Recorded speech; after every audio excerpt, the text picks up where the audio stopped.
Palavra da Verdade, com Hernandes Dias Lopes. Meus amados, vamos abrir a palavra de Deus no livro de Gênesis, capítulo 4.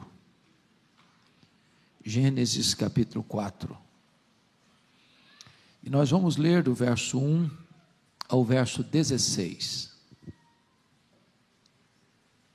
Lido o texto, peço que você mantenha a Bíblia aberta comigo na passagem que vamos ler.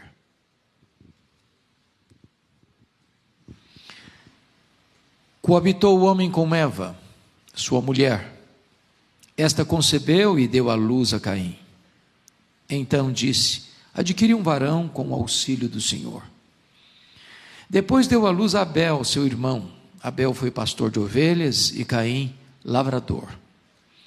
Aconteceu que no fim de uns tempos trouxe Caim do fruto da terra uma oferta ao Senhor.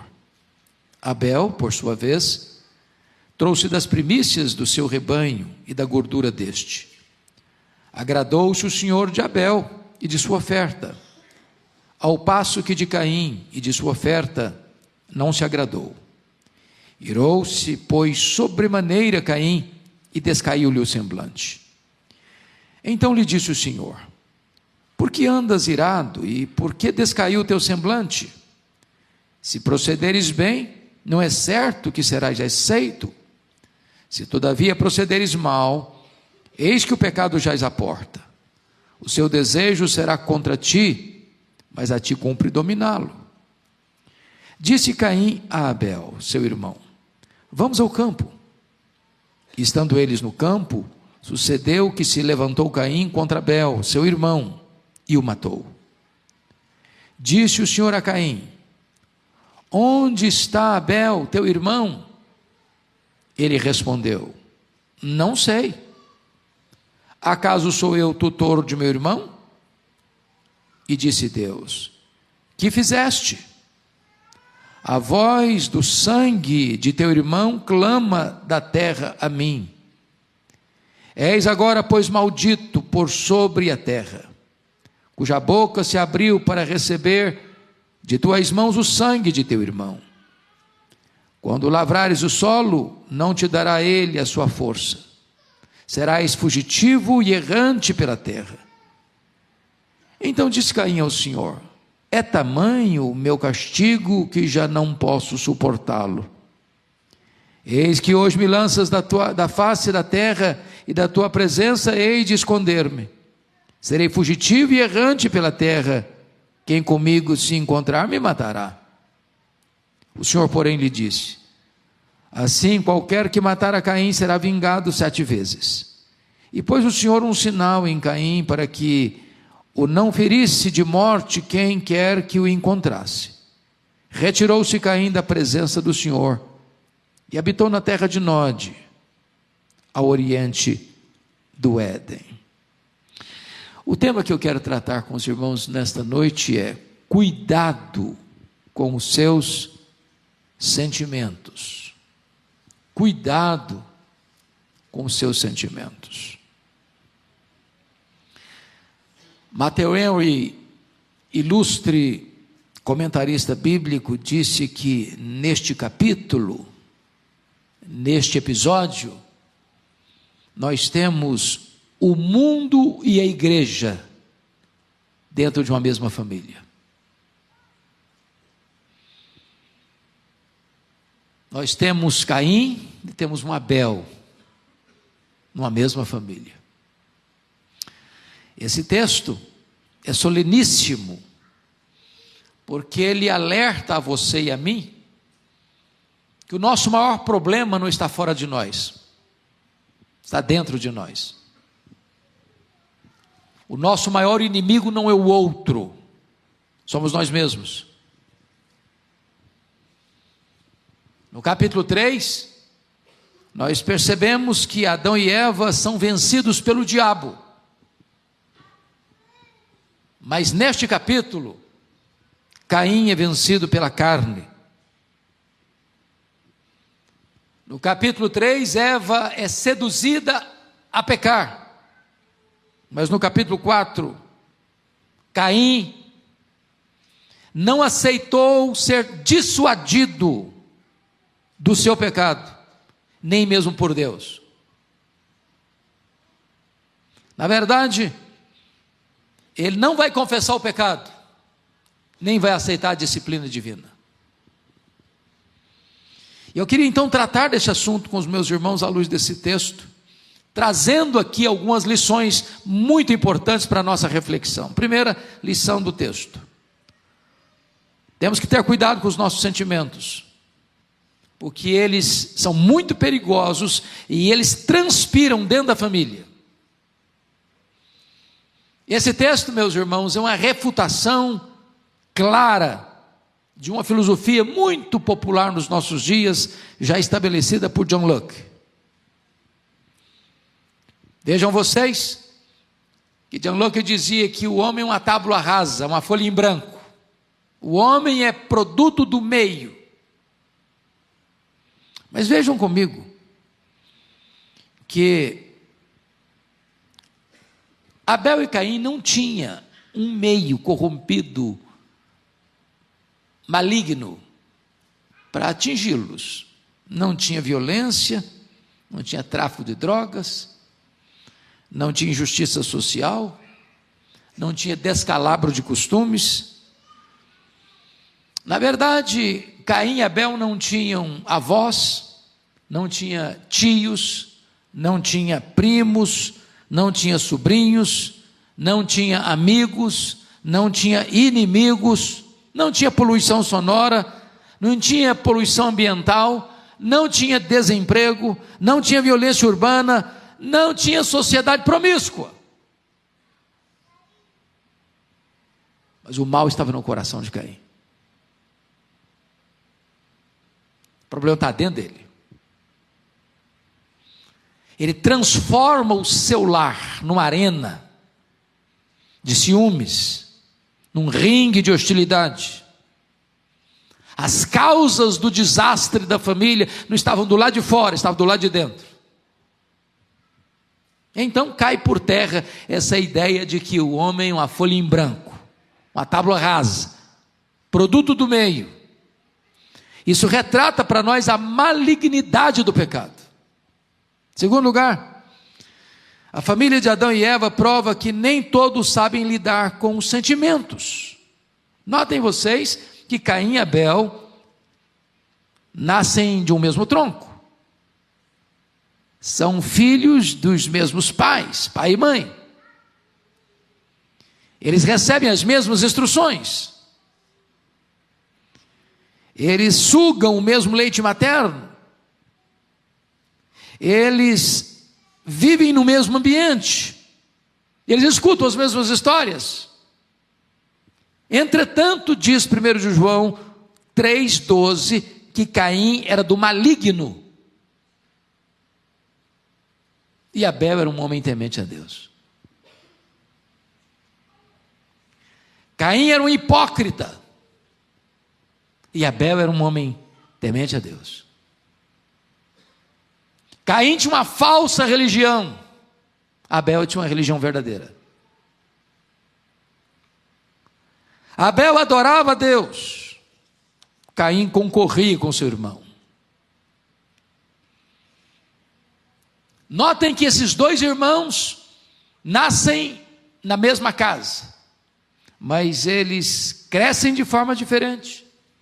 Eles têm vocação diferente. Eles têm religiões diferentes. A religião de Abel era verdadeira, a de Caim era falsa. O que é curioso é que quando os meninos nascem, nasce o Caim, o primogênito, e recebe o nome possessão, ou adquirido por Deus. Esperança dos pais está ali. Talvez até pensando que já era o cumprimento da promessa do Messias. Quando nasce Abel, dá-lhe o nome de sopro, ou vaidade, passageiro. Quando dão o nome de Caim, os pais estão dando um nome pomposo, cheio de esperança, cheio de expectativa, mas dar nome bonito aos filhos não é tudo. Não é tudo. Não basta dar nomes bonitos aos filhos. É preciso forjar neles caráter de Cristo, instruí-los na verdade. Então vejam vocês que nesse lar havia prática religiosa. E onde eles aprenderam isso? Com os pais, porque não tinha outros instrutores. Ambos se apresentam para adorar a Deus. Está escrito isso. Versículo 3: aconteceu que no fim de uns tempos trouxe Caim do fruto da terra uma oferta ao Senhor. Abel, por sua vez, trouxe das primícias do seu rebanho, da gordura deste. Então, ambos se apresentam para adorar. Porém, o que se percebe nos bastidores é que nessa casa onde tem altar, tem também ciúmes, inveja, disputa, quebra de comunhão, crise de relacionamento, mágoa congelada, insatisfação em ver o sucesso do outro. Nesse lar tem gente mal-humorada, gente que tem um vulcão no coração, gente que o semblante está descaído, o coração envenenado de ira, com o peito encharcado de ódio, e a vida deixa de ser uma celebração. Nesse lar havia uma inveja avassaladora, porque o texto diz que Deus rejeitou Caim e a sua oferta, não se agradou de Caim e de sua oferta, enquanto Deus se agradou de Abel e da sua oferta. E aqui entra uma disputa de Caim, e diz o texto que ele fica irado, e não é só irado, versículo 5 diz que irou-se sobremaneira, e descaiu seu semblante. E notem vocês que nós chamamos isso de inveja. Inveja é pior que ódio. Sabe por quê? Porque uma pessoa que tem inveja da outra, ela não suporta que a outra tenha qualquer vantagem em relação a ela. Foi a história do Saul e do Davi. Se você ler o primeiro livro de Samuel atentamente, uma música foi a causa da loucura de Saul.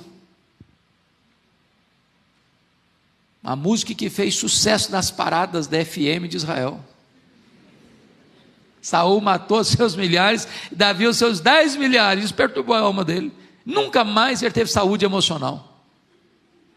Nunca mais. Porque na cabeça do Saul, ninguém podia ser mais prestigiado do que ele. O invejoso ele quer não o que o outro tem. O invejoso não quer que o outro tenha. O problema do irmão do pródigo. Ele não suportava a ideia de que o irmão pudesse ter.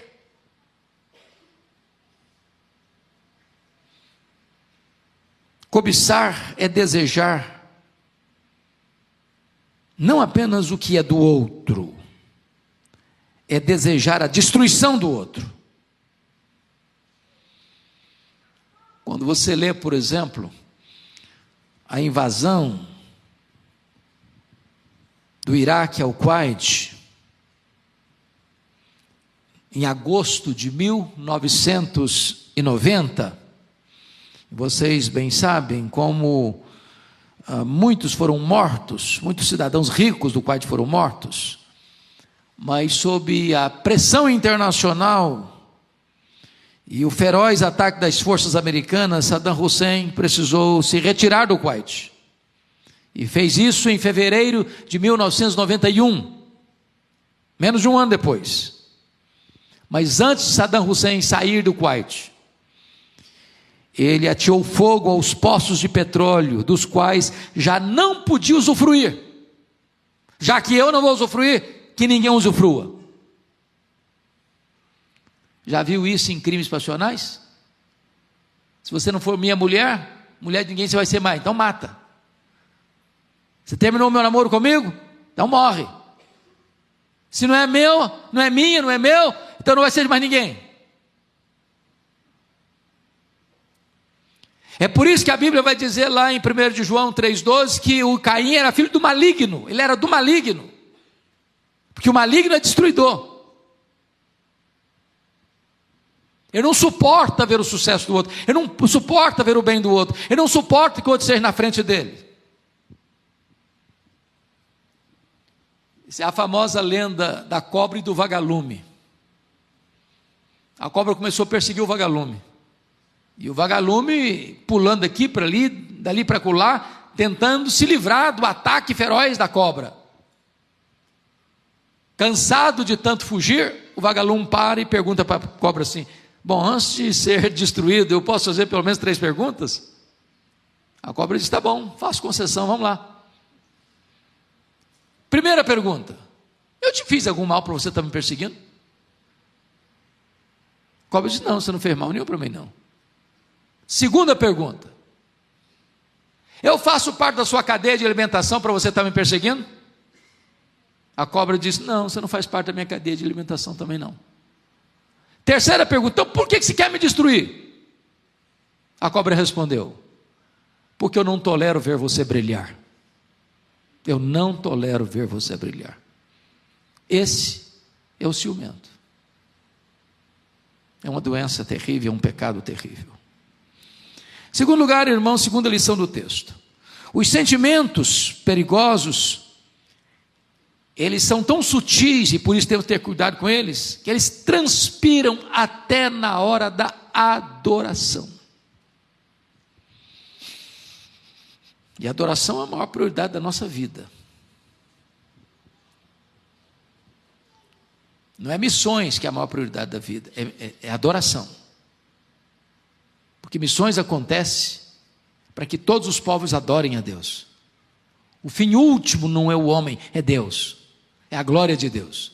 O fim principal do homem é glorificar a Deus e gozá-lo para sempre. E a missão mais nobre do homem, mais importante do homem é a adoração. Mas notem, que antes de Deus aceitar a nossa adoração, Ele precisa aceitar a nossa vida. Não tem performance. Não tem desempenho. Não é quão brilhante você foi no palco. Não é quão afinado você cantou. Não é quão generosa foi a oferta que você depositou. Não é quão eloquente foi o sermão que você pregou.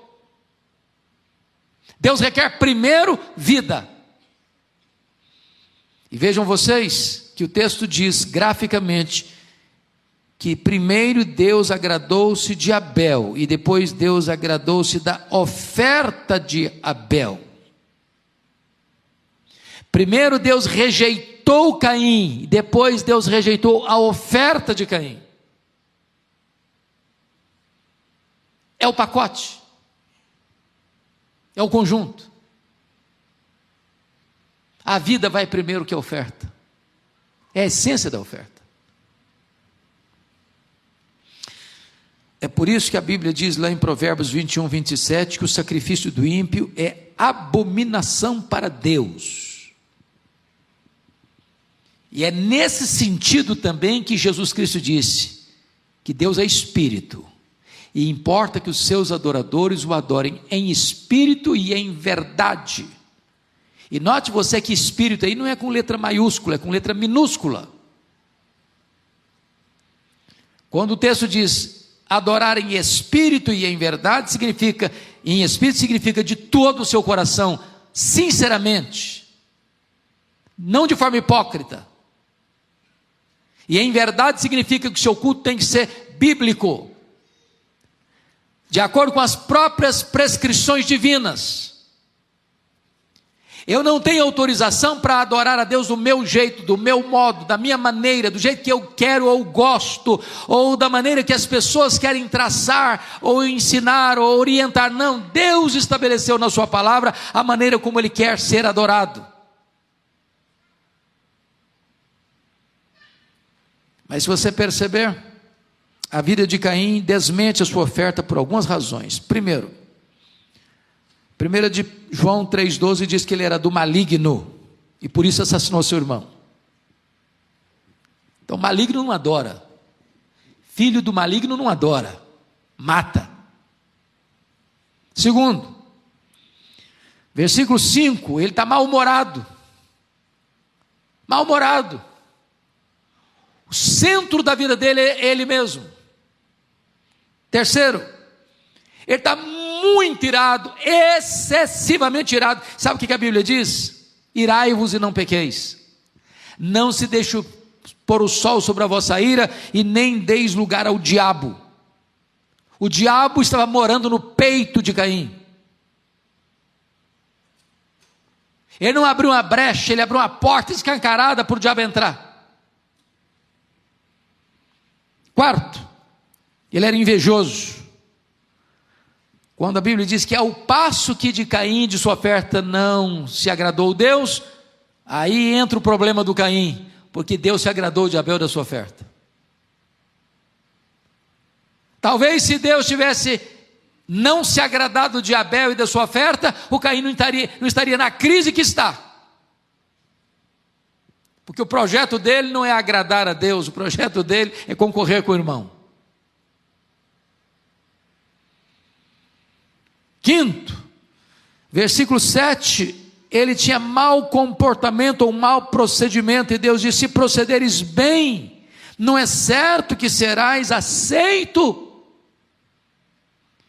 Ou seja, o que importa para Deus não é aquele ato apenas de estar ali no altar, é o que aconteceu até ao altar. O procedimento dele anterior não estava certo. Sexto, o coração dele estava endurecido, porque Deus diz no verso 7, na parte final: se todavia procederes mal, eis que o pecado jaz à porta, o seu desejo será contra ti, mas a ti cumpre dominá-lo. E o que você vai perceber, que em vez dele acolher e acatar a exortação de Deus, ele se endurece mais ainda. Ele se fecha mais ainda, porque o verso 8 diz que ele, hipocritamente, com palavras aveludadas e macias, tem no coração uma espada que fere para matar o irmão.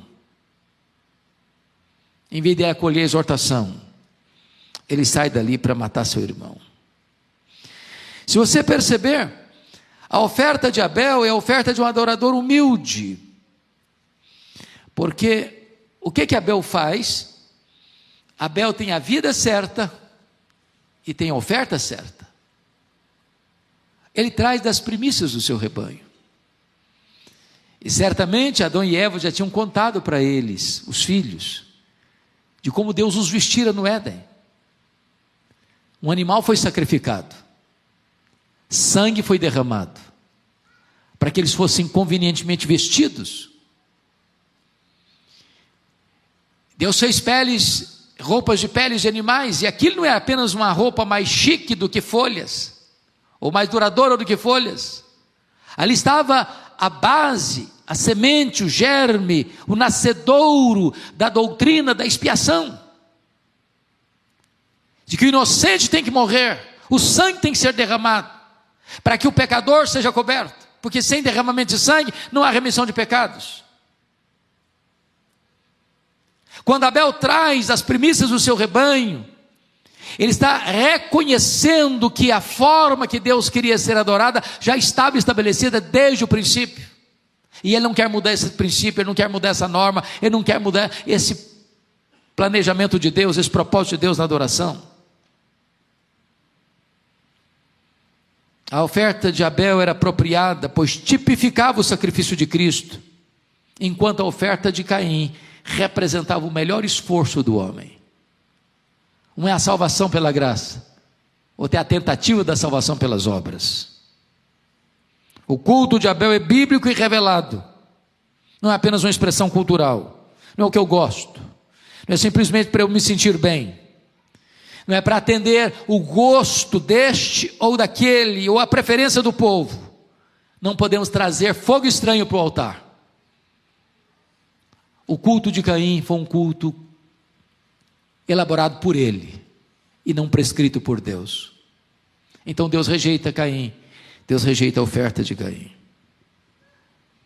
Abel cultua Deus com verdade, com motivação certa, enquanto que a religião de Caim é a religião da perseguição.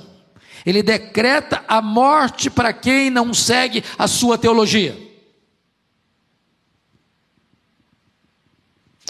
Mas, amados irmãos, vamos olhar um pouco mais esse texto, para tratar dos sentimentos perigosos e perceber uma terceira lição, uma terceira verdade. É que esses sentimentos precisam ter cuidado, nós precisamos ter cuidado com eles, porque eles se agravam quando nós desprezamos a advertência de Deus. Oh, irmãos, nós temos sido advertidos por Deus. Toda vez que você abre a sua Bíblia, Deus está advertindo você. Toda vez que você vê um culto, escuta a pregação, Deus está advertindo você. Deus está advertindo a mim. E continuar no erro, apesar da advertência divina, é um grande risco, é um grande perigo. Então vejamos, por favor, está escrito no versículo 7. Pode ler comigo o 7, vamos juntos? Se procederes bem, não é certo que serás aceito? Se todavia procederes mal, eis que o pecado jaz à porta, o seu desejo será contra ti, mas a ti cumpre dominá-lo. O que eu acho impressionante é que Caim é chamado ao arrependimento. Deus avisa, Deus exorta, Deus alerta, Deus acende a luz vermelha, Deus bota luzes e outdoors na estrada dele. Meu filho, não faça, não vá. Meu filho, muda. Meu filho, volta. Meu filho, não prossiga. Meu filho, não se afaste. E Deus está alertando e alertando e alertando. E em vez de Caim fugir do pecado, ele consuma o pecado.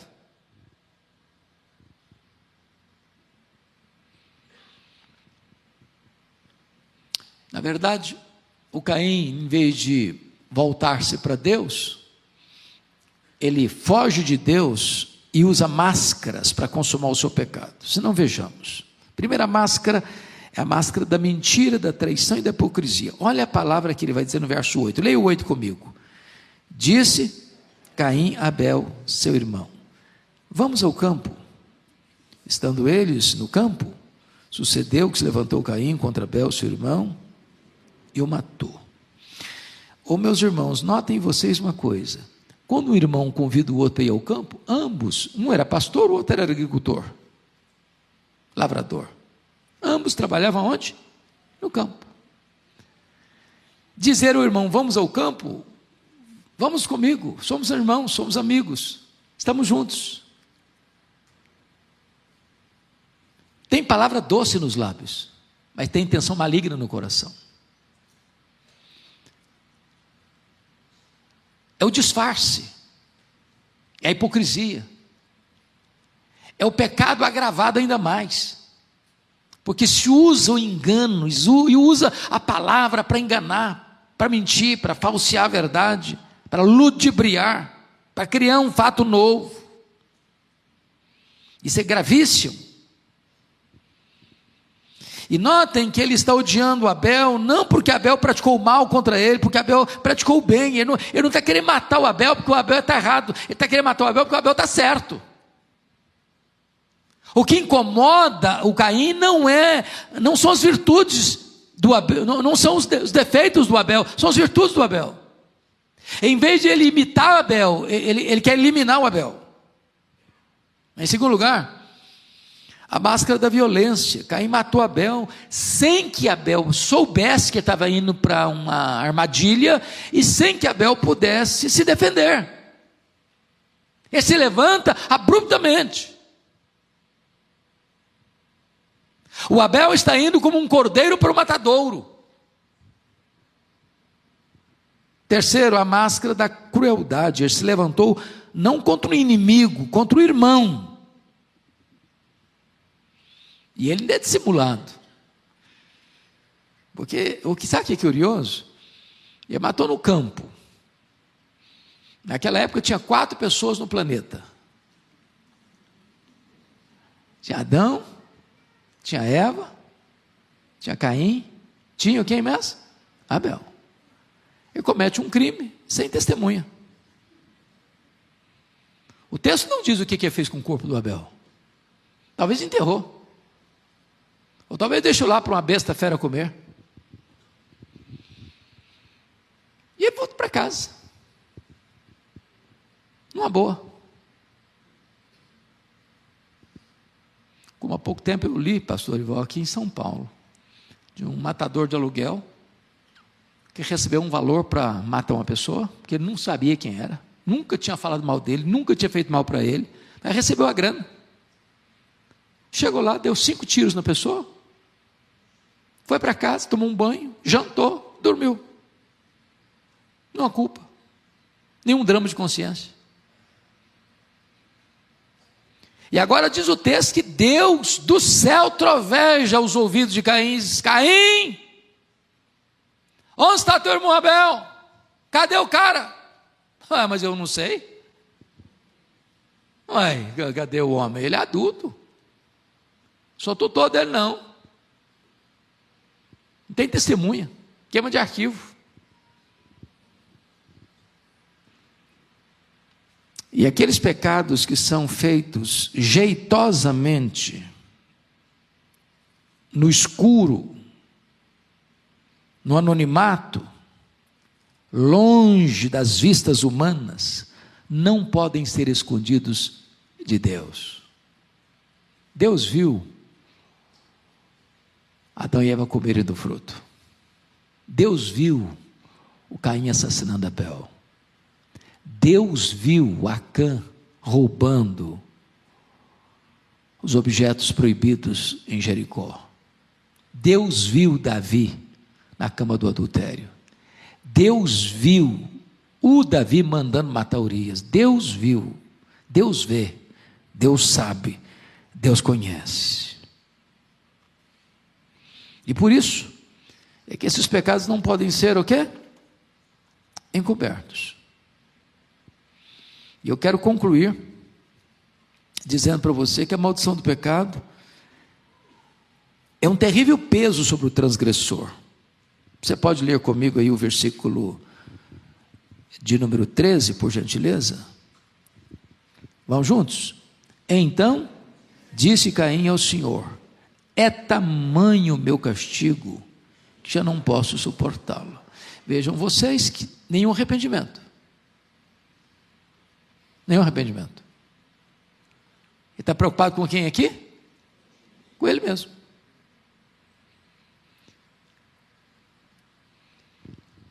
Se ficasse só, é tamanho o meu pecado, ai de mim, porque eu sou um pecador miserável. Mas Deus é justo no seu falar, puro no seu julgar. Não.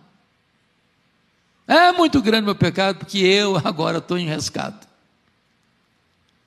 Nenhuma culpa, nenhum pesar. Então preste atenção nisso. Preste atenção nisso. O pecado gera maldição, está no versículo 11. És agora, pois, maldito. Veja você, em segundo lugar, que o pecado produz uma desinstalação, no versículo 12. Quando lavrares o solo, não te dará ele a sua força, serás fugitivo e serás errante pela terra. O pecado oprime, é um peso, é tamanho o meu castigo. E mais, notem você, ele não vai ficar livre nunca dessa culpa, porque o verso 15 diz: o Senhor, porém, lhe disse: assim qualquer que matar Caim será vingado 10 vezes, e pôs o Senhor um sinal em Caim. Eu não sei que sinal é esse, e a Bíblia não revelou. Poucos dias o pastor vai pregar um sermão aqui, Deuteronômio 29, é o seguinte: o que está revelado é para nós, o que não está, deixa com Deus.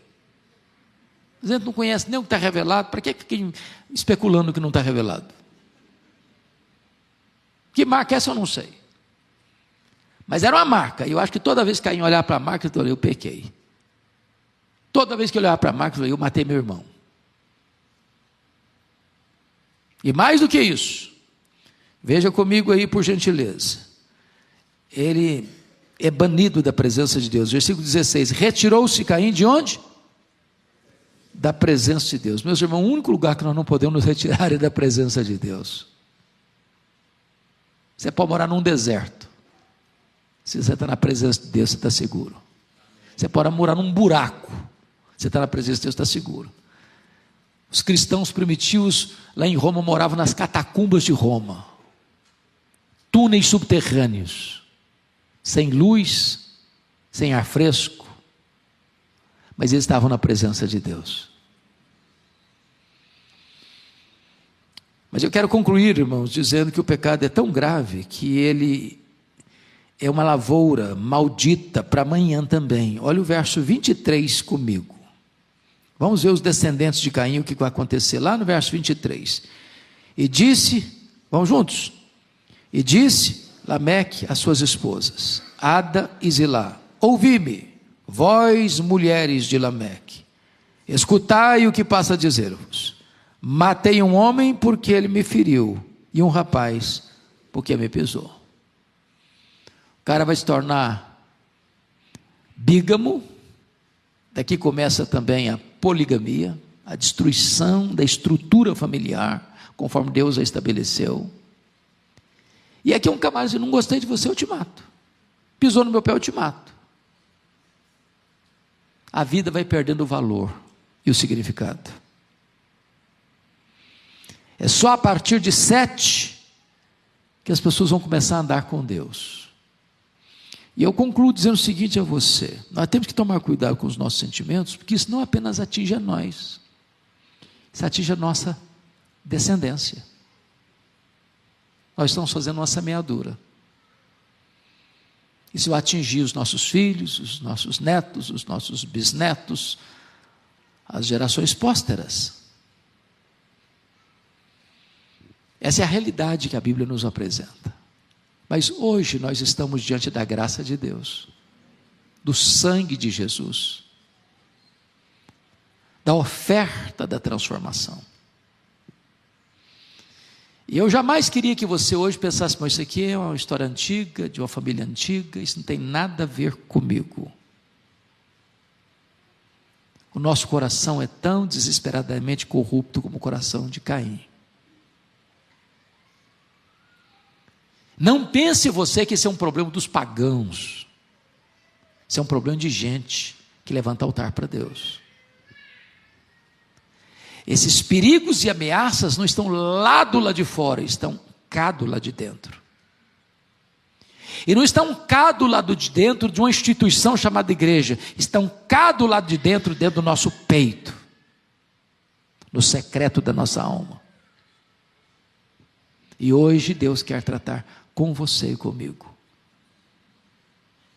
Se há uma nesga de mágoa, de ciúmes, de inveja, de ira, se nós estamos cultuando a Deus, mas o centro de tudo é a nossa própria pessoa, se nós não suportamos ver o outro se destacar, porque o centro do mundo parece ser a nossa própria vida, hoje precisamos ser tratados por Deus, sermos libertos por Deus, de sermos curados por Deus, para que sejamos aceitos e o nosso culto seja recebido e a nossa descendência seja santa, que possa cultivar um relacionamento pessoal com Deus.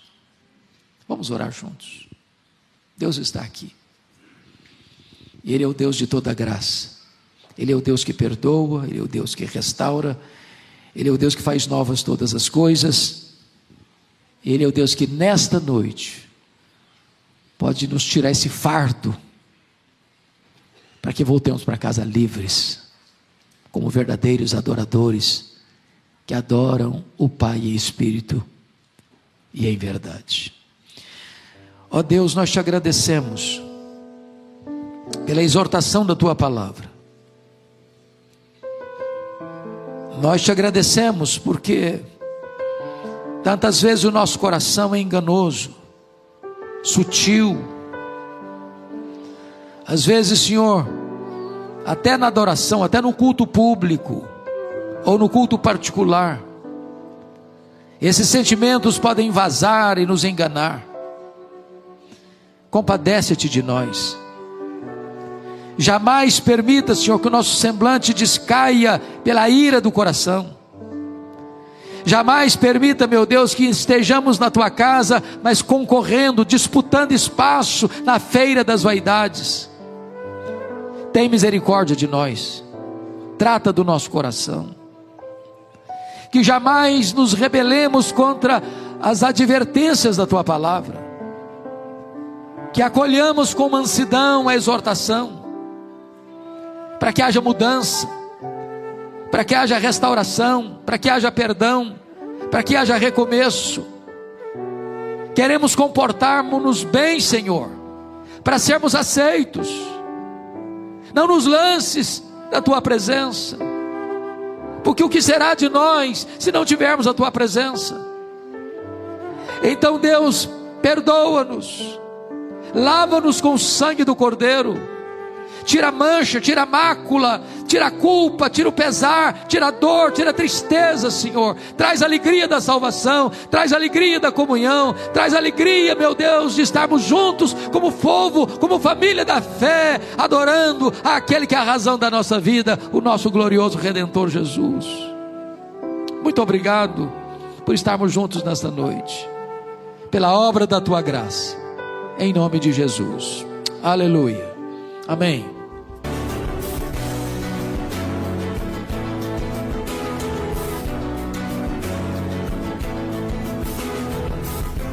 Palavra da Verdade, com Hernandes Dias Lopes.